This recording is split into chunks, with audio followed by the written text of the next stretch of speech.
எல்லோருக்கும் வணக்கம்.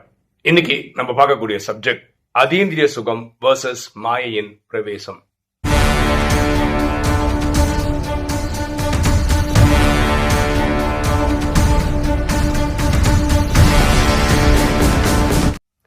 சில தினங்களுக்கு முன்னாடி ஒரு சகோதரி தொடர்பு கொண்டாங்க. அவங்க ஒரு வாய்ஸ் நோட் போட்டிருந்தாங்க. அதுல என்ன போட்டிருந்தாங்கன்னா, அவங்க இறைவனை நினைவு செய்யும் போது அவங்க உடலுக்குள்ள சில மாற்றங்கள், கிட்டத்தட்ட ஒரு அந்தரத்துல பறக்கிற மாதிரி ஒரு ஃபீலிங், ரொம்ப சந்தோஷமா இருக்கிற மாதிரி இருக்கு. ஆனா இந்த இந்த புதுசா அந்த அனுபவம் வரும்போது, இந்த பறக்கிற மாதிரி ஒரு ஃபீலிங் எல்லாம் கிடைக்கும் போது இவங்களுக்குள்ள ஒரு உள்ளுக்குள்ள ஒரு பயமும் வருது. திடீர்னு சிவபாபா அப்படின்றாங்களாம், டக்குன்னு நார்மல் ஆகுறாங்களாம். இதெல்லாம் எனக்கு வாய்ஸ் நோட்ல போட்டு இதுக்கு என்ன அர்த்தம், என்ன விளக்கம் அப்படின்னு கேட்டிருக்காங்க. எனக்கு ஒரு விஷயம் புரிஞ்சிச்சு, இவங்க ரொம்ப கன்ஃபியூஸ் ஆயிட்டாங்க. அதனால இந்த வாய்ஸ் நோட்டுக்கு பதில் சொல்லக்கூடாது, கூப்பிட்டு பேசணும் அப்படி கூப்பிட்டு பேசினேன். ஓகேவா? இப்போ நிறைய ஆத்மாக்கள் யாரெல்லாம் ராஜயோகம் பிராக்டிஸ் பண்றாங்களோ அவங்களுக்குள்ள என்ன ப்ராப்ளம்னா, இந்த அதீந்திரிய சுகம்ன்றது எது, மாயின் பிரவேசம்ன்றது எது, இதுக்குள்ள ஒரு புரிதல் இல்லாம குழம்பி போய் இருக்கிறாங்க. எனக்கு அப்படிதான் இவங்கள பார்த்தா டவுட் வந்தது. ஃபோன் பண்ணி பேசினா நம்ம நினைச்சது கரெக்டாக தான் இருந்தது. அதாவது இவங்களுக்கு ஏற்பட்டிருந்தது அதீந்திரிய சுகத்தினுடைய ஒரு சந்தோஷமான ஒரு நிகழ்வு தான். அந்த நிகழ்வு ஏற்படும் போது இவங்களுக்குள்ள ஏற்பட்ட அந்த மாற்றம் இருக்கு இல்லையா, அதுக்குள்ள இவங்க பயந்து போயிட்டாங்க. அதனால இவங்க சிவபாபான்ட்டாங்க. அதுக்கப்புறம் வந்து இருந்துட்டாங்க. ஃபர்ஸ்ட் அண்ட் ஃபார்மோஸ்ட் நம்ம தெரிஞ்சுக்க வேண்டிய ஒரு விஷயம் என்னன்னா, இறைவன் வாணியில சொல்றார், எந்த ஒரு தந்தையை பார்த்து தன்னோட குழந்தை வந்து பயப்படாது, கண்டிப்பா பயப்படாது. அப்படி இருக்கும்போது என்ன பார்த்து என் குழந்தைங்க எப்படி பயப்படுவாங்க? அந்த மாதிரி நான் என்ன பூச்சாண்டி காட்ட போறேன், என்ன பயப்படுத்த போறேன்? பகவத்கீதையில் என்ன வருதுன்னா, ஸ்ரீகிருஷ்ணர் வந்து அர்ஜுனனுக்கு கீதோபதேசம் பண்றார். எவ்வளோ சொல்லி அவனுக்கு டவுட் தீரவே இல்லை. கடைசியில் வந்து ஒரு விஸ்வரூபம் கட்டுறார். இந்த விஸ்வரூபம் பார்த்துட்டு அர்ஜுனன் சொல்றது என்னன்னா, நீங்க 1000 சூரியனை விட பிரகாசமா இருக்கீங்க, என்னால பார்க்க முடியல, அதனால வேண்டான்ற மாதிரி சொல்ற மாதிரி பகவத்கீதையில வருது. பரமாத்மா சொல்றாரு, நான் ஜோதி சுரூபமா தான் இருக்கேன், ஒளி புள்ளியா தான் இருக்கேன், ஆனா அதுக்கு அர்த்தம் நான் வந்து 1000 சூரியன் மாதிரி பிரகாசமா இருக்கேன்றது கிடையாது அப்படின்ற. ஒரு குழந்தைக்கு வந்து அப்பாவை பார்க்கறதுல என்ன கஷ்டம் இருக்க முடியும்? அப்பா இந்த மாதிரி லைட் எல்லாம் காமிச்சு அப்படி பயப்படுத்துற மாதிரி ஏதாவது காட்டுவாரா? ஆஃப்டர் ஆல் என் குழந்தை தானே. குழந்தைகிட்ட வந்து அப்பா வந்து அன்பா தானே இருக்க முடியும். இந்த மாதிரி ஆக்ரோஷமா ஒரு காட்சி காட்டுவாரா? அப்படிலாம் நான் செய்யறது இல்லை அப்படின்னு பரமாத்மா கிளாரிட்டியோட கொடுக்கிறார். இந்த அதீந்திரிய சுகம் என்றது அதுக்கு அர்த்தம் என்னன்னா, ஆத்மா அடையக்கூடிய ஒரு பரவச நிலை. இப்ப நம்ம அமிர்த வேலையிலே இருந்து ஆத்மாவை தந்தை அன்பா நினைவு செய்றோம்.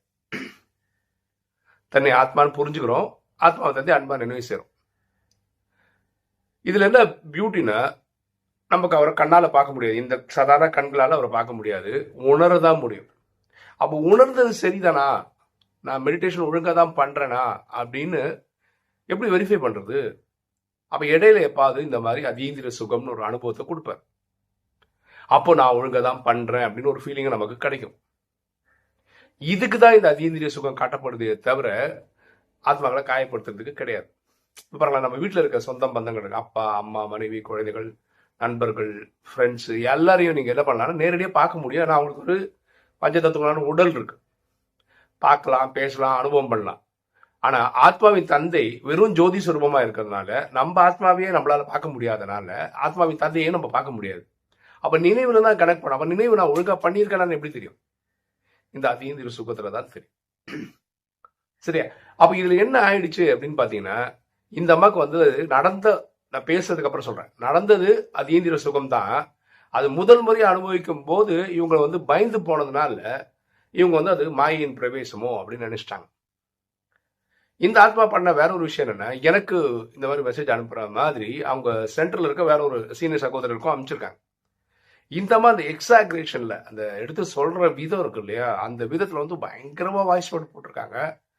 அந்த சகோதரன் கன்ஃபியூஸ் ஆயிட்டாரு, இது மாயின் பிரவேசம் போலதான் இருக்கு, சிவபாபான்னு சத்தம் போடும் போது அதெல்லாம் சரி அடங்கி இருக்குன்னா என்ன அர்த்தம், வேற ஏதோ ஒரு ஆவி பூந்த மாதிரி ஒரு ஃபீலிங் ஆயிருக்கு இந்த அம்மாவுக்கு. அதனால பயந்து போயிருக்காங்க. அவர் புரிஞ்சுக்கிட்டாரு வெறும் அந்த வாய்ஸ் நோட்டை வச்சு. அப்போ அவர் சொன்னாரு இது வந்து மாயின் பிரவேசம் தான்ட்டாரு. ஏன்னா இந்த அம்மாவோட வாய்ஸ் நோட் கேட்டா நமக்கே அந்த டவுட் தான் வருது. ஸோ அந்த சகோதரர் தவறு சொல்ல முடியாது. ஓகேவா? ஆனா அந்த சகோதரர் என்ன பண்ணிக்கணும், என்ன மாதிரி கூப்பிட்டு தான் பேசிடணும். வெறும் வாய்ஸ் நோட்டுக்கு வச்சு ஒரு பதிலே சொல்லியிருக்க கூடாது. ஏன்னா சில பேர் பேசும்போது நமக்கு தெரியும் அவங்க ரொம்ப இந்த எக்ஸாக்ரேஷன்ல என்ன பேசுறாங்கன்னே தெரியல. வேணும்னே பண்ணல. அவங்களுக்கு வந்த உணர்வை அப்படி எடுத்து காட்டுறாங்க, அவ்வளவுதான். அந்த உணர்வுல வந்து ஒரு சேனலைஸ் இல்லாதனால அதீந்திரிய சுகம் நமக்கு மாயின் பிரவேசம் மாதிரி தெரியுது. அது சரி கிடையாது. ஸோ நம்மள மாதிரி இப்போ நம்ம கிட்ட கிளாரிஃபிகேஷன்லாம் கேட்டு பேசும்போது சில பேர் வெறும் வாய்ஸ் நோட் கொடுத்தாவே போதும், அதுக்கு நம்ம பதில் சொல்லிடலாம். ஏன்னா கேள்வி கிளியரா கேட்டிருப்பாங்க. ஸோ பதிலும் நம்ம கிளியரா கொடுக்கலாம். இவங்க கேள்வியே கன்ஃபியூஸா இருக்கும்போது இவங்கள பேச விட்டு அப்புறம் தான் நம்ம அதை கற்றுக்கணும் முடியும். அதுக்கப்புறம் நம்ம சொல்ல முடியும். சரி, அந்த சகோதரர் அப்படி பண்ணியிருந்தா நல்லா இருந்திருக்கும். இவங்க கூட பேசி அதுக்கப்புறம் பேசியிருக்காங்க. அதுக்கப்புறம் நம்ம சொன்ன மாதிரி இது அதீந்திரிய சுகம் தான், நீங்கள் நினைக்கிற மாதிரி மாயை கிடையாதுன்னு அவரும் புரிய வச்சிருக்கிறார். ஆனால் ஃபர்ஸ்ட் வெறும் வாய்ஸ் நோட்டு கேட்கும்போது அவங்க கன்ஃபியூஸ் ஆனது, அவரும் கன்ஃபியூஸ் ஆயிட்டார். ஓகே, அது விட்டுருவோம். பரமாத்மா வேற ஒரு விஷயம் சொல்றாரு. டிரான்ஸ்னா என்னன்னா, பாருங்க, நம்ம ஆத்மாவா புரிஞ்சு ஆத்மாவின் தந்தையை சாந்திதாமத்துல போய் அவர் கூட நினைவுல இருக்கும். இது பேரு மன்மனா பவ.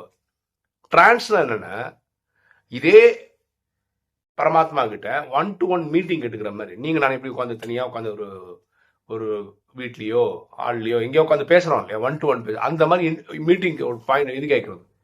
அப்புறம் நம்ம ஏதாவது டவுட் கேட்கறது, அவரும் அதை பதில் சொல்ற மாதிரி பண்ணுறது பேரு டிரான்ஸ். ஆக்சுவலி இந்த டிரான்ஸ் எங்க யூஸ் பண்றாங்க அப்படின்னு பாத்தீங்கன்னா, பாபா மீட்லாம் வருது இல்லையா. இப்போ வந்து பாபா மீட் 2017 நடக்கல. ஐ மீன் பரமாத்மா வர்ற அந்த நிகழ்வுக்கு நடக்கல. இவங்க வந்து முன்னாடி ஏற்கனவே வந்ததை வீடியோவை ப்ளே பண்ணி நடத்திட்டு இருக்காங்க. அது எப்படி வருவாங்க அப்படின்னா, தாதி வந்து டிரான்ஸ்ல போவாங்க. 1-to-1 பாபா கிட்ட ஒரு மீட்டிங்ல போவாங்க. அங்க பாபா கிட்ட அடுத்த வருஷம் நீங்க எப்பெல்லாம் வருவீங்க அப்படின்னு கேட்பாங்க. அவர் வந்து டேட் சொல்லுவார். அக்டோபர்ல இப்போ வருவேன், நவம்பர்ல இப்போ வருவேன் அப்படின்னு சொல்லிட்டு அப்புறம் ஏப்ரல் வரைக்கும் டைம் கொடுப்பாரு. இதை அவங்க நோட் பண்ணியிருப்பாங்க. கீழே வந்து சொல்லுவாங்க. அதுக்கப்புறம் இங்க இருக்கவங்க அந்த டேட்டை ஃபிக்ஸ் பண்ணுவாங்க. அவங்க உலகத்தில் இருக்க எல்லாருக்கும் தகவல் கொடுத்துருவாங்க. இந்தந்த நாட்டுக்காரங்க இந்தந்த டைம்ல வரணும் அப்படின்னு சொல்லுவாங்க. இதுக்கு டிரான்ஸ் வந்து யூஸ் ஆகும். இதே மாதிரி வேற ஒரு டிரான்ஸ் எப்போ யூஸ் ஆகும் அப்படின்னு பார்த்தீங்கன்னா, இவங்க ஒரு புது ப்ராஜெக்ட் ஒன்று ஆரம்பிக்கிறாங்கன்னு வச்சுக்கோங்களேன். For example billion minutes of பீஸ்னு ஒரு ப்ரோக்ராம் பண்ணாங்க. பில்லியன் மினிட்ஸ் ஆஃப் பீஸ்னா என்னன்னா, நான் வந்து ஒரு மெடிடேஷன் பண்றேன்னு வச்சுக்கோங்களேன். ஒரு மினிட் உலகத்தில் 800 கோடி பேருமே சுகம், சாந்தி, செல்வம், மகிழ்ச்சி, ஆரோக்கியம் கிடைக்கட்டும்னு சொல்லி ஆத்மாவின் தந்தை கிட்ட வாங்கி சக்தி வாங்கி 800 கோடி பேருக்கு கொடுக்குறேன்னு வச்சுக்கோங்களேன். அப்போ ஒரு மினிட் 800 கோடி பேருக்கு நான் சக்தி கொடுத்தேன் அப்படின்றது கணக்கு. இது ஒரு மினிட் ஆயிடுச்சு. அந்த மாதிரி 1 பில்லியன் மினிட்ஸ் நம்ம உலகம் ஃபுல்லா பண்ணணும். அப்ப எப்படி பண்ணலாம்? ஒரு ஸ்கூல்ல போய் பேசுறீங்கன்னு வச்சுக்கலாம். அதெல்லாம் பண்ணியிருக்கேன். ஒரு 1000 பசங்கன்னா 1000 பசங்களும் நம்ம ஒரு மினிட் கனெக்ட் பண்றோம்னு சொல்லலாம். 1000 பசங்களும் பண்றாங்களா, அப்போ அது 1000 மினிட் கணக்கு. ஓகே, அது மாதிரி நம்ம பல ஹால் இந்த மாதிரி பண்ணும்போது அந்த மினிட்ஸ் கணக்கில் வந்துடும், பண்ணிடலாம்.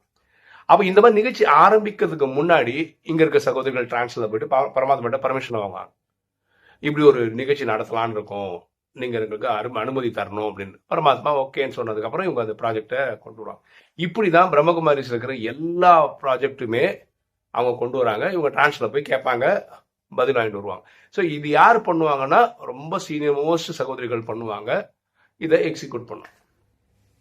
இங்க ரொம்ப முக்கியமான விஷயம் என்னன்னா, பரமாத்மா சொல்றாரு இதை நீங்க தவிர்த்துருங்கன்றாரு சாதாரண ஆத்மாக்கள் எல்லாம். ஏன்னா நம்ம டிரான்ஸ்ன்ற பேர்ல போயிட்டு உங்களுக்கு அந்த மாதிரி அனுபவமே ஆகும். அதாவது இறைவன் கூட நீங்க 1-to-1 பேசுற மாதிரி எல்லாம் அனுபவங்கள் ஆகும். ஆனா பரமாத்மா சொல்றாரு அது நான் உங்ககிட்ட வந்து பேசல, மாயினுடைய சீன்ஸ் தான் அது அப்படின்னு ஏமாந்துருவீங்க, அதாவது ஜாக்கிரதையா இருங்க அப்படின்னு.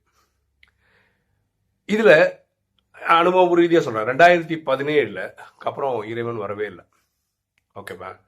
ஆனா அதுக்கு சக்சஸிவ் மீட்டிங் இருக்குல்ல, பாபா மீட் வருவோம் இல்லையா, அந்த டைம்ல பாத்தீங்கன்னா இங்க இருக்கிற சீனியர் பிரதர்ஸ், சீனியர் சிஸ்டர்ன்றவங்க என்ன பண்றாங்கன்னா, அவங்க டிரான்ஸ்க்கு போனதாகவும், பாபா வந்து இந்த வாட்டி வருவேன்னு சொன்ன மாதிரியும், இவரோட சரீரத்துல வருவேன்னு சொன்ன மாதிரியும் அப்படிலாம் இவங்க கதை சொன்னாங்க. அது வந்து நமக்கு வாட்ஸ்அப்ல வருது. ஓகேவா. இதுக்கு முன்னாடி வந்து 2014, 15 இந்த மாதிரி டைம்ல கூட தாதி சரீரம் ரொம்ப சீரியஸா இருக்கும்போது, உடம்பு நிலை மோசமா இருக்கும்போது பாபா மீட்டுக்கெல்லாம் டேட் கொடுத்துருப்பாரு அவரு. ஆனா இவங்க உடல்நிலை சரியில்லாத போது வராம இருந்திருக்காரு. அந்த டைம்ல இவங்க டிரான்ஸ் போவாங்க, பாபா வருவீங்களா அப்படின்னா இவங்க வந்து சொல்லுவாங்க, பாபா இன்னைக்கு வராரு, இந்த வாட்டி நடக்கும் அப்படின்னு சொல்லுவாங்க. அன்னைக்கு பார்த்தா நிகழ்ச்சியே நடந்திருக்கு. அப்படின்னா அப்ப இவங்க டிரான்ஸ் போனது உண்மையா, இவங்க மீட்டிங் பரமாத்மா கேட்டதுக்கா உண்மையா, அது ஃபீட்பேக் அவர் வரேன்னு சொல்லிட்டு இங்கே வராமல் இருந்திருக்காரா? பரமாத்மா என்ன சொல்றாரு, டிரான்ஸ்ல நிறைய டைம் 99% ஆஃப் த டைம் என்னதுன்னா மாயை கூட தான் நீங்க பேசிக்க என்கிட்ட கிடையாது. ஏன்னா வந்து 1 to 1 கூப்பிடாதீங்க, நீங்க வெறும் மண்மனா பவ பண்ணுங்க, அது போதுமானது அப்படின்னு பரமாத்மா சொல்லியிருக்காரு. பட் டிரான்ஸ்ல மோஸ்ட்லி நடக்கிறது வந்து மாயை தான். ஹானஸ்டா சொல்றேன், நான் 15 வருஷமா இருக்கேன். நான் சொல்லியிருக்கேன் பாபா, எனக்கு இந்த டிரான்ஸ் அனுபவம் தேவைன்னு சொல்லியிருக்கேன். அவர் வானிலை வேணான்னு சொன்னோன்னா அதுக்கப்புறம் நான் அதை ட்ரை பண்றது கிடையாது. அதனால டிரான்ஸோடைய உண்மையான அனுபவம் எனக்கு நடந்ததே கிடையாது. ஓகே, பெரிய முயற்சியும் நான் அதில் பண்ணலை, அதனால எனக்கு அதை பற்றி தெரியாது. ஆனால் டிரான்ஸ்ல இவங்க போய் அந்த சொல்றாங்களே வதன செய்திகள் அப்படின்னு சொல்றாங்கல்ல நிறைய பேர், நான் போனேன் வதனத்தில் அதை பார்த்தேன் இதை பார்த்தேன் கதை சொல்றாங்கல்ல, அதில் பாதி மாயை தான். அதுக்கப்புறம் நம்புறதும் நம்பாதும் உங்க தனிப்பட்ட விருப்பம், அவ்வளோதான் என்னுடைய இதாக சொல்ல முடியும். பரமாத்மா வானிலே சொல்றாரு, இந்த டிரான்ஸுக்கு போகாதீங்க, அது கேட்காதீங்கன்னு சொல்றாரு. அங்கே அதிக அனுபவங்கள் மாயை தான் சொல்றாரு. அதை மீறி நான் டிரான்ஸ் போகிறேன் அப்படின்னு சொல்கிறது, டிரான்ஸ் போயிட்டு வந்து நான் இதை பார்த்தேன் அதை பார்த்தேன்னு ஒரு கதை சொல்கிறது, அதை வந்து வாட்ஸ்அப்பில் ஊரில் இருக்கிற எல்லா குரூப்புக்கும் அனுப்புறது, அதில் மக்கள் கன்ஃபியூஸ் ஆகுறது, இதெல்லாம் தேவையா அப்படின்னு ஒரு ராஜ்யோகம் அவங்களே கேட்டுக்க வேண்டிய கேள்வி. சரியா? ஸோ ஆத்மாக்களுக்கு நான் சொல்ல வர விஷயம் என்னென்னா, அதீந்திரிய சுகம்ன்றது ஆத்மாடைய கூட ஒரு பரவச நிலை. இது வந்து சந்தோஷத்துக்கான நிகழ்வு. அதுல நீங்க மாயை போட்டு குழப்பி அடைஞ்ச சந்தோஷத்தை கூட அறக்குறையா அடையிறது வந்து உங்களுக்கு கரெக்டா இருக்காது இல்லையா? மாயை வந்து உங்களுக்கு துக்கம் கொடுக்குற மாதிரி பாருங்களேன். இந்த ஏதோ ஒரு சகோதரர் டிரான்ஸ் போயிட்டாரா, ஏதோ ஒரு சகோதரி டிரான்ஸ் போயிட்டாங்களா, வந்து இந்த கதையெல்லாம் சொன்னாங்களா, அது மாதிரி நடக்காத போது அவங்களுக்கு எவ்வளவு துக்கமா இருக்கும். அவங்க பேருக்கு கலங்கம் ஆடின மாதிரி ஆயிடும் இல்லையா? அதான் சொல்றேன், மாயை நம்மளோட பேரை கெடுத்துரும். அதீந்திரிய சுகம் நமக்கு வந்து இனி கொஞ்சம் இந்த யோகா நிறைய பண்ணணும்ன்ற ஆர்வத்தை கூட்டும். எப்பவுமே புரிஞ்சுக்கோங்க, இறைவன் தன் குழந்தைய சந்தோஷம் படுத்துவாரே தவிர அதீந்திரிய சுகம் தான் கொடுப்பாரே தவிர மாயின் பிரவேசம் காமிச்சு கஷ்டப்படுத்த மாட்டாரு. இந்த கிளாரிட்டி வரணும். ரொம்ப சிலர் தான் இந்த மாதிரி அவங்களுக்கு நடந்த அனுபவங்களை சொல்லும் போது எக்ஸைட்மெண்ட்ல என்னென்னோ சொல்லுவாங்க, நமக்கு அது வேற மாதிரி புரியும். ஸோ யாராவது இந்த மாதிரி வேற மாதிரி சொல்ற மாதிரி இருந்தால் டக்குன்னு இந்த வாய்ஸ் நோட்டு கேட்டு நீங்க பதில் கொடுக்காதீங்க. அவங்கள்ட்ட 1 to 1 பேசிடுங்க, அதுக்கப்புறம் அவங்களுக்கு கிளாரிட்டி கொடுத்தீங்கன்னா உங்களுக்கும் நல்லது. ஏன்னா இந்த பிரதர் தப்பு சொல்றாருன்னு அவங்க புரிஞ்சுப்பாங்க. சரியா? ஒரு தகவல், நம்ம இந்த அவ்வக்த வாணியோட MP3 சேவை ஸ்டார்ட் பண்ணிருக்கோம்னு சொன்னோம் இல்லையா?